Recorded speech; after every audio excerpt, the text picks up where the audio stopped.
నేను దేవిక. ఇప్పుడు మాతో పాటు మన స్టూడియోలో ఉన్నారు ఫిలికస్ హోమియోపతి నుంచి డాక్టర్ భరద్వాజ్ సార్ అయితే మాతో పాటు ఉన్నారు. ఇప్పుడు సార్‌ని అడిగి మనకున్న డౌట్స్ అన్నీ కూడా క్లియర్ చేసుకుందాము. నమస్తే సార్. నమస్తే అండి. సార్ స్పోర్ట్స్ ఆడేవాళ్ళు ఉంటారు కదా సార్! ఆ! వాళ్ళకేమైనా దెబ్బలు తగిలినప్పుడు లైక్ హ్మ్. ఇంజ్యూరీస్ అయితాయి కదా! హ్మ్. అండ్ అలాగే ఎక్సర్‌సైజ్ చేసేవాళ్ళు ఉంటారు. హ్మ్. వాళ్ళకి బ్యాక్ పెయిన్ అని చెప్పేసి హ్మ్. ఇట్లాంటివి ఉంటాయి కదా సార్! సో, అట్లాంటి వాళ్ళకి ఎట్లాంటి ట్రీట్మెంట్ ఇస్తారు సార్ హోమియోపతిలో? రైట్. మనకు మామూలుగా కొన్ని స్పోర్ట్స్ ఆడేవాళ్ళు కొన్ని ప కొన్ని విషయాలు చేయాలి, కొన్ని చేయకూడదనమాట. ఏమేం చేయాలి, ఏమేం చేయకూడదు అనే దాన్ని బట్టే ఇంజ్యూరీస్ ఒస్తాయి. వీళ్ళకి ఫస్ట్ మెయిన్‌గా ఇంజ్యూరీస్ వచ్చేది దేనికంటే వార్మప్. ఆహ్, నాకు లాస్ట్ మంతే యూఎస్ నుంచి ఒక కేస్ వచ్చిందనమాట. ఆ అమ్మాయి ఫాదర్ ఇండియనే. వాళ్ళ మదర్ వచ్చి యూరోపియన్ అనమాట. అంటే హైబ్రిడ్ ఆ పాప. సో, ఈ పాపకేమైందంటే చిన్నప్పటి నుంచి ఆమె అథ్లీట్ అనమాట. రన్నర్ ఆమె. ఓకే.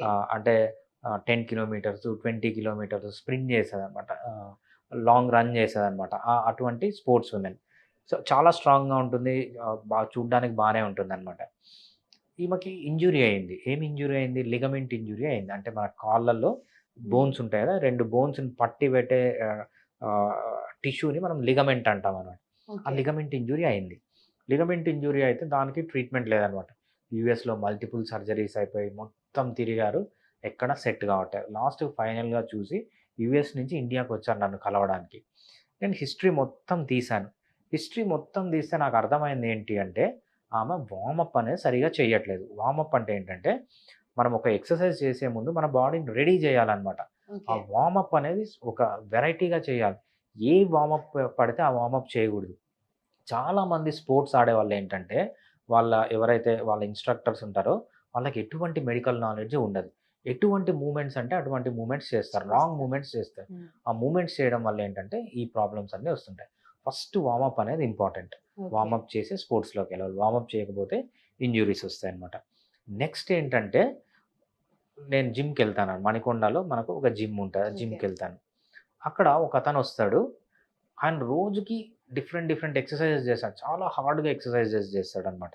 ఫర్ ఎగ్జాంపుల్ థ్రెడ్‌మిల్ చేస్తున్నాడు. లేకపోతే క్రిస్ క్రాస్ ఎక్సర్‌సైజ్ చేస్తున్నాడు. అసాల్ట్ బైక్ చేస్తున్నాడంటే 1 అవర్ చేస్తాడనమాట. 1 అవర్. ఈ 1 అవర్‌లో ఎట్లా ఉంటుందంటే నేను ఆయన్ని చూస్తే ఫస్ట్ 10 మినిట్స్ నార్మల్‌గా కూర్చుంటాడు. ఇంకో 10 మినిట్స్ ఇట్లా ముందుకు వంగిపోయి ఉంటాడు. ఇంకో 10 మినిట్స్ లెఫ్ట్ సైడ్‌కి వంగిపోయి ఉంటాడు. ఇంకో 10 మినిట్స్ రైట్ సైడ్‌కి వంగిపోయి ఉంటాడు. బేసిక్‌గా ఏంటంటే పోస్చర్ మెయింటైన్ చేయడనమాట. అలా పోస్చర్ చేయక ఆయనకి బ్యాక్ అంతా దెబ్బతినింది. సెకండ్ ఇంజ్యూరీస్ మనం చూసేదేంటంటే జిమ్స్‌లో గాని, స్పోర్ట్స్‌మెన్‌లో గాని ఈ పోస్చర్ మెయింటైన్ చేయకుండా ఉండడం వల్ల ఇంజ్యూరీస్ వస్తూ ఉంటాయన్నమాట. ఇంకా థర్డ్ టైప్ ఆఫ్ ఇంజ్యూరీస్ ఇవి రేరు.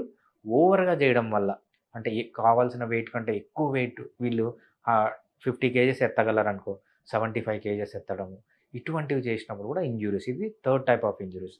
ఇవి మనము కామన్‌గా చూసే 3 టైప్ ఆఫ్ ఇంజ్యూరీస్ అన్నమాట. హ్మ్. హోమియోపతిలో ఈ అన్ని ఇంజ్యూరీస్‌కి చాలా మంచి మెడిసిన్ అనేది ఉంటుందన్నమాట. జిమ్ వల్ల బ్యాక్ పెయిన్ వచ్చింది, యాహ్! లేకపోతే మోకాలు నొప్పొచ్చింది, నెక్ పెయిన్ వచ్చింది, చేతులు పెయిన్‌లొస్తున్నాయి. వీటన్నిటికి హోమియోపతిలో పర్మనెంట్ సొల్యూషన్ అనేది ఉంటుంది. హోమియోపతిలో ఏంటంటే without steroids, without pain killers మనం ఏంటంటే ఈ ప్రాబ్లమ్స్ నుంచి బయటికి రావచ్చు. నార్మల్‌గా నెక్ పెయిన్ ఉంటుంది, లోయర్ బ్యాక్ పెయిన్ ఉంటుంది, నీ పెయిన్ ఉంటుంది, యాంకిల్ పెయిన్ ఉంటుంది, షోల్డర్ ఇంజ్యూరీస్ హ్మ్. ఉంటాయి. ఈ ఇంజ్యూరీస్‌కంతా టెండాన్ ఇంజ్యూరీస్, లిగమెంట్స్ ఇంజ్యూరీస్ వీటికంతా పర్మనెంట్ సొల్యూషన్ కావాలి. నేను స్టెరాయిడ్స్ నుంచి బయటికి రావాలి. పెయిన్ కిల్లర్స్ వాడకూడదంటే homeopathy is the best treatment అనమాట. సో, సార్ ఇప్పుడు వాళ్ళు మీ దగ్గరకొస్తారు గదా! ట్రీట్మెంట్ తీసుకోవడానికి. సో, వాళ్ళకి అది పర్మనెంట్‌గా తక్కువైపోతుందా సార్? లేదా మళ్ళీ ట్రీట్మెంట్ మళ్ళీ ఏదైనా అయినప్పుడు అట్లా రావాల్సొస్తుందా సార్? రైట్. సో, ఇది సబ్జెక్టివ్ క్వెషన్ అండి. అంటే డిఫరెంట్ పీపుల్‌కి డిఫరెంట్‌గా ఉంటుంది. నాకొక కేస్ వచ్చిందనమాట. తను ఒక మంచి అథ్లీట్. మేబీ 35 ఇయర్స్ అలా ఉంటుందనమాట తనకి. మ్యారేజ్ కాలేదు. ఆమె పెద్ద అథ్లీట్. హ్మ్. నోవార్టిస్ అని మనకొక కంపెనీ ఉంది. ఆ కంపెనీలో జాబ్ చేస్తదామె. నాకు నోవార్టిస్‌లో చాలామంది కొలీగ్స్ ఉన్నారు. వాళ్ళు గూడా చెప్పారనమాట. మంచి అథ్లీట్ అని. హుహు. సడెన్‌గా నాకు ఆమె దగ్గర నుంచి ఒకరోజు కాలొచ్చింది. కాలొస్తే ఓకే. ఏంటంటే, "సార్ నాకు కొన్ని ప్రాబ్లమ్స్ ఉన్నాయి. మీ అపాయింట్‌మెంట్ కావాలి." ఓకే. వచ్చాం. ఆమె చేసిందేంటంటే, ఆమెకి 25 ఇయర్స్ ఉన్నప్పటి నుంచి బాడీలో పెయిన్స్ వచ్చాయన్నమాట. ఈ పెయిన్స్ వచ్చినప్పుడంతా ఆమె ఏం చేసేదంటే, పెయిన్ కిల్లర్‌లు వాడడం, ఎక్సర్‌సైజులు చేయడం. పెయిన్ కిల్లర్‌లు వాడడం, మ్యారథాన్‌లు రన్ చేయడం. ఇలా చేసి ఏంటంటే, ఎముకలన్నీ అరిగిపోయినాయి ఆమెకి. అసలు మనకు పెయిన్ ఎందుకు ఇస్తుంది? నేచర్ పెయిన్ ఎందుకు ఇస్తుంది అంటే, నీకు ఏదన్నా ఒక పార్ట్ ఇంజ్యూరీ అయినప్పుడు, నీకు అక్కడ పెయిన్ ఉంటే, నువ్వు ఆ పార్ట్‌ని యూజ్ చేయకుండా రెస్ట్ తీసుకుంటావు. రెస్ట్ తీసుకున్నప్పుడు ఆ పార్ట్ ఏదైతే డ్యామేజ్ అయిందో అది రికవర్ అవుతుంది. యాహ్! అందుకు మనకు పెయిన్ వస్తుంది. నేచర్ పెయిన్ అందుకు ఇస్తుందనమాట. అవును. మనమేం ఈ అమ్మాయి ఏం చేసింది? పెయిన్ వచ్చినప్పుడంతా పెయిన్ కిల్లర్‌లు వాడడం, రన్నింగ్ చేయడం. అంటే హ్మ్. డ్యామేజ్ పైన డ్యామేజ్, డ్యామేజ్ పైన డ్యామేజ్ జరిగి మొత్తం అరిగిపోయినాయన్నమాట. సో, ఎక్స్‌రేలు మనం సీటీ స్కాన్‌లు తీస్తే చాలా 70 ఇయర్స్, 80 ఇయర్స్ వాళ్ళకి అరిగిపోవాల్సిన మోకాళ్ళు ఏ స్టేజ్‌లో ఉన్నాయో మీకు ఆల్రెడీ ఆ స్టేజ్‌లో ఉన్నాయన్నమాట. ఓకే. ఆమె ఎక్కడో వినింది. హోమియోపతి అంటే పర్మనెంట్ ట్రీట్మెంట్ అని ట్రీట్మెంట్ కోసం వచ్చేది. మేము క్లియర్‌గా చెప్పాననమాట. సో, ఇది పర్మనెంట్‌గా దీనికి సొల్యూషన్ ఉండదు. ఆల్రెడీ అరిగిపోయాయి. నువ్వు స్పోర్ట్స్ అన్నీ కంప్లీట్‌గా తగ్గించి మెడిసిన్ వాడు. మెడిసిన్ వాడిన తర్వాత ఎంత రికవరీ అవుతుందో చూసి దాన్ని బట్టి నువ్వు ఫర్దర్‌గా ప్లాన్ చేయాలంటే ఆమెకు నచ్చలేదు. ఆమెకు కోపమొచ్చింది. సో, ఎళ్ళిపోయిందనమాట. ఆమె మళ్ళీ పెయిన్ కిల్లర్‌లు తీసుకొని అయ్యో! ఆమె మ్యారథాన్ రన్ చేస్తుంది. సో, అటువంటివి చేయకూడదనమాట. అటువంటి కేసెస్‌లో తప్పితే నార్మల్ యంగ్‌గా ఉన్నారు. బాగా ఏదన్నా ఈ జిమ్‌కి పోయేటప్పుడు గానీ ఇంజ్యూరీ వచ్చింది అంటే ఇవన్నీ కంప్లీట్‌గా రివర్స్ అయితాయి. బట్ ఏవైతే పర్మనెంట్ ఇంకా డ్యామేజ్ జరిగిపోయిందనేది సో, మనం ఏంటంటే ఆ అమ్మాయి ఫ్యూచర్‌లో సర్జరీకెళ్ళాల్సొస్తది. బట్ హోమియోపతిలో సర్జరీ వరకు పోకుండా మెడిసిన్స్‌తో మెడిసిన్. కాపాడుకుంటూ రావచ్చనమాట. బట్ ఆ కేసెస్‌లో ఎప్పుడైతే థర్డ్ స్టేజ్ గాని, ఫోర్త్ స్టేజ్ గాని ఆల్రెడీ డ్యామేజ్ జరిగిపోయిందో లైఫ్ లాంగ్ మెడిసిన్ అనేది వాడాల్సుంటుందనమాట. ఓకే. సో, అంటే ఆ మెడిసిన్ యూజ్ చేసేటప్పుడు వీళ్ళేదైతే చేస్తారో అంటే లైక్ ప్రాక్టీస్ కానీ, హ్మ్. వాళ్ళింకా ఆ ఫీల్డ్‌కెళ్ళకుండా జస్ట్ రెస్ట్ తీసుకొని ఆ టాబ్లెట్స్ మెడిసిన్ యూజ్ చేస్తే క్యూర్ అయితుందంటారా సార్? రైట్. ఆ పర్టిక్యులర్ కేస్‌లో. ఆమెకు ఓకే. ఆల్రెడీ మోకాళ్ళన్నీ అరిగిపోయాయి. 70 ఇయర్స్ వాళ్ళ మోకాళ్ళు ఎలా ఉంటాయో, ఆమెకి ఇప్పటికే అలా ఉన్నాయన్నమాట.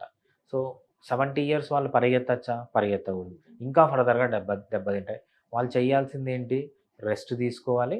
వాళ్ళ ఎయిమ్ ఏముండాలంటే సర్జరీ వరకు పోకుండా మేము లైఫ్ లాంగు మోకాళ్ళని మెయింటైన్ చేసుకోవాలనేది ఎయిమ్ అన్నమాట. ఓకే. రైట్.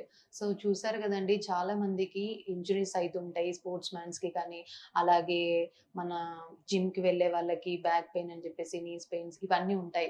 సో, అట్లాంటి వాళ్ళు నార్మల్‌గా మెడిసిన్ తీసుకుంటారు. అది అసలు యూజ్ చేయొద్దు. సో, ఎట్లాంటి మెడిసిన్ తీసుకోవాలి? హోమియోపతిలో ఎట్లాంటి మెడిసిన్ ఉంటుంది? అండ్ అలాగే మళ్ళీ రాకుండా ఒకవేళ అది తీసుకుంటే ఎట్లాంటి జాగ్రత్తలు తీసుకోవాలి? అవన్నీ గూడా చాలా చక్కగా వివరించి చెప్పారు sir. Thank you sir. Thanks. Fiticus Homeopathy